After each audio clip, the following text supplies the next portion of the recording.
శ్రీకాకుళం జిల్లా వజ్రపు కొత్తూరు మండలంలో ఉన్న విచిత్రమైన గ్రామం పూడిలంక. ఇది చుట్టూ నీరు, మధ్యలో ఊరు ఉన్న ఈ గ్రామస్తులు వ్యవసాయం, చేపల వేటతో పాటు చిప్పలు సేకరిస్తారు. విలేజ్ వ్యాన్ టీం ఆ ఊరు వెళ్తున్నప్పుడు ఇప్పుడు ఈ గట్టు దాటి ఊరేలా వెళ్లాలబ్బా అని తలలు పట్టుకుంటున్న టైంలో మాకు దూరంగా ఓ 3 మహిళలు పరలో దిగారు. సీనరీ బాగుంది కదా అని మావాడు కెమెరా భుజానికి ఎత్తుకున్నాడు.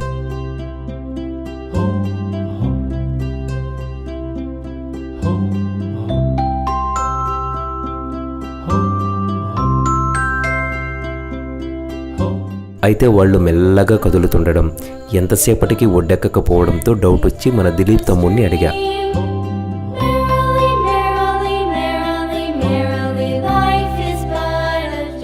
ఏంటి చేపలా వాళ్ళు పడుతుంది?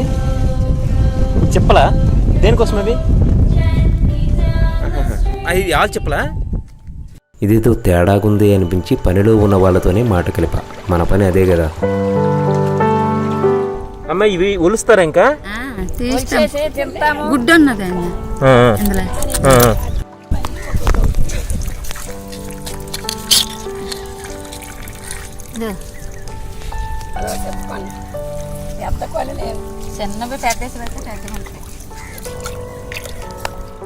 అమ్మ ఇవి అమ్ముతారా?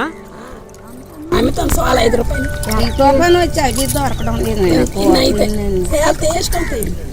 అక్కడితో ఆగకుండా పూడిలంక గురించి అడిగితే రేయపిల్లలా సంబరపడి అన్నీ చెప్పేసి మన హేమతమ్ముడిని అడిగా. ఆ చెప్పులు ఏంటంటే ఇప్పుడు మన కత్తులు కట్టి చాలా వాడుకుంటాయి, పొదునుగా ఉంటాయి. వాటిని వచ్చేటంటే మేము ఏట్లోనో నెమ్మదిగా నడుచుకుంటూ వెళ్ళేసేటంటే వాటిని గంపలో చెప్పులు ఎత్తుకుని వస్తాం కదా. వాటిని కొట్టిన తర్వాత దాంట్లో గుర్జు ఉంటది. ఆ గుర్జు ఏంటంటే మనం మామూలుగా చికెన్ కానీ మటన్ వండుకున్నట్టుగా చక్కగా అది వండుకొని తినొచ్చు. నెక్స్ట్ వచ్చేటంటే ఆ చెప్పులు బాగా కొట్టేసిన తర్వాత మిగిలిన ఉన్నాయి కదా, వాటిని వచ్చేటంటే సున్నంగా తయారు చేసుకోవచ్చు. మనం గోడకు రాసుకున్న వైట్ సున్నం ఆ బాగా ఎండబెట్టిన తర్వాత వేరే వాళ్ళు వచ్చి వాటిని తీసుకెళ్లి సున్నంగా తయారు చేసుకుంటారు. చికెను, చేపలు వండినట్లుగా వండడమేనా? ఈ చెప్పులను ప్రత్యేకంగా ఏమైనా వండాలా? అది తక్కువైనా సరే తినడానికి చాలా వీటు. తర్వాత నెక్స్ట్ వచ్చేటంటే వాత పొట్లు, మురుకుల పొట్లు అన్నిటికంటే తగ్గుతుంది. తర్వాత ఇష్టపడి తినబడుతారు అనమాట, ఇష్టపడి తింటారు. చేపలు కానీ తర్వాత చికెన్ కానీ దగ్గర ఫ్రై చేసుకుని తింటాను చూడండి. అలా వండుకున్నట్లయితే అటువంటి అది వచ్చేటంటే బాగుంటది, టేస్టీగా ఉంటది. టమాటాలతో కానీ లేకపోతే దగ్గరకు ఫ్రై చేసుకుని తిన్నట్లు కానీ తినడానికి ఏంటంటే మళ్ళీ తినాలని ఫీలింగ్ మీకు అనిపిస్తుంది అనమాట.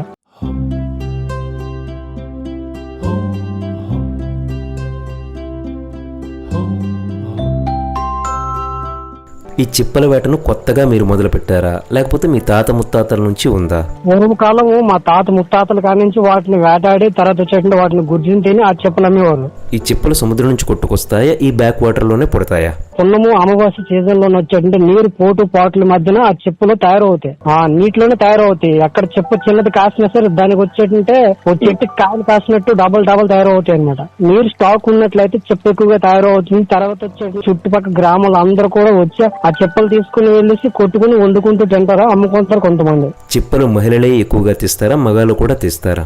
అంటే లేడీస్ కన్నా మగవాళ్ళు ఎక్కువగా వెళ్ళి గంపలతో వచ్చేటంటే బొక్కెట్టి తీసుకుని వచ్చి పావులతో ఇంటికి మోసుకుని వెళ్ళేసేటంటే భార్య వాళ్ళకి ఇచ్చినట్లయితే వాళ్ళు తొందరగా కొట్టి ఆ చెప్పుకొని బకెట్ లో తీసుకెళ్లి బయట విలేజ్ కి వెళ్ళి అమ్ముకుంటూ వస్తారు. హేమ, సాధారణంగా దీనిపై రోజుకి ఎంతవరకు సంపాదిస్తారు? వాటి వల్ల రోజుకి మాక్సిమం 200-300 రూపాయలు ఆదాయం వచ్చే అవకాశాలు కూడా ఉంటాయి.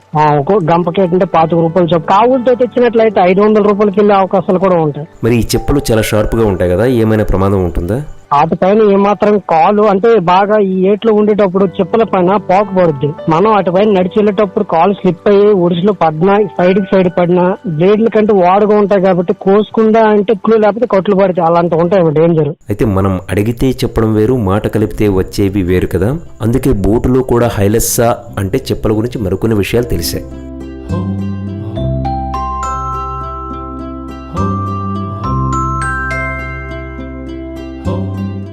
మూలవేద మంచి మెడిసిన్ అండి ఇది. ఓకే. మూలవేదకి తెల్లులు వేసుకుని తింటారు. దాని పచ్చిది కూడా సోడి పిండి ముంచుకొని తింటారు అనమాట. బ్రదర్, మీ పేరు? నా పేరు వీరస్వామి. వీరస్వామి గారు, చెప్పుల గురించి చెప్పండి నాకు ఒకసారి. చెప్పుల గురండి, ఆ చెప్పు చాలా బాగుంటుందండి టేస్ట్. అది చాలా మంచి తింటూ ఉంటుంది మా ఏరియాలో. తర్వాత అది మూలవేద కూడా పనిచేస్తుంది సార్. మూలవేదకి సోడిపిండి ముంచుకొని తింటారు. తెల్లులు వేసుకొని కొద్దిగా వండుకొని తింటారు, బాగుంటుంది. అదే ఫేమస్ మా ఏరియా. చాలా మంది వస్తుంటారు. ఎలా పడతారు అది మీరు? అది చెప్పుకొని లోపు ఉంటుంది, కొన్ని కొట్టాలి. కాదు మీరు వలేస్తారా లేకపోతే దేవుతారా? దేవాసం రాయల మీద ఉన్నది.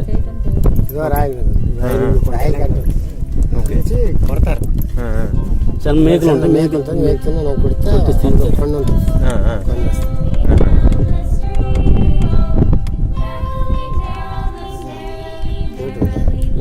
ఎంతది చెప్పలు ఎలా అమ్ముతారు మీరు? సోల 5 రూపాయలు. సోల 5 రూపాయలా? సోల 5. అంటే ఎన్ని సోళ్ళు అయితే 1 కేజీ అవ్వచ్చు? 100 సోళ్ళు అయినా కేజీ అవ్వదు.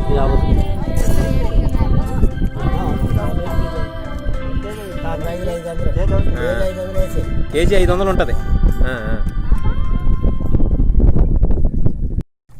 అమ్మా మీరు ఒకసారి రండి.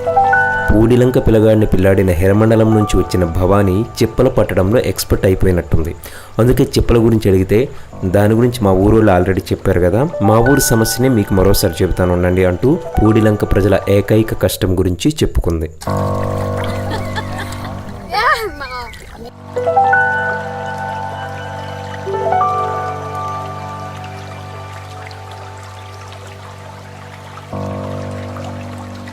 అమ్మ ఇట్రా, అమ్మా ఇట్రా.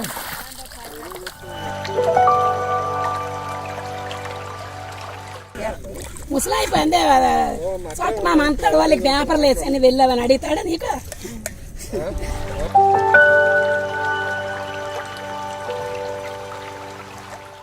అమ్మ మీ పేరు? నా పేరు భవాని. అమ్మ ఈ ఊరు కోడలా మీరు?